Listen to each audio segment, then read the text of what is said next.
Hi guys, it's me Jam, your pinangyerang auntie.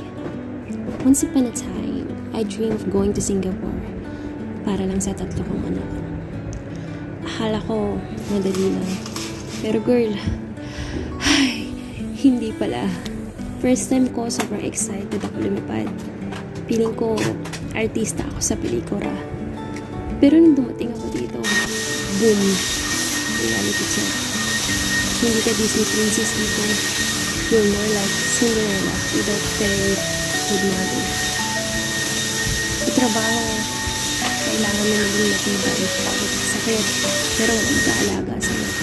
Minsan mapapagalitan ka, minsan malalait ka pa. Pero laban lang, kasi wala kang choice. At first, hirap na hirap ako. Pero habang tumatagal, sisiw ng lahat. Kumbaga, dati dragon ang kalaban ko. Ngayon parang butiki na lang. Pero the saddest part, habang lumalaban ka dito, nauubos yung oras mo bilang ina. At yun ang pinakamasakit. Pero syempre, laban pa rin kasi OFW is like that. Puno ng iyak, pero dapat may halong tawa. So ayan, ako pa rin to.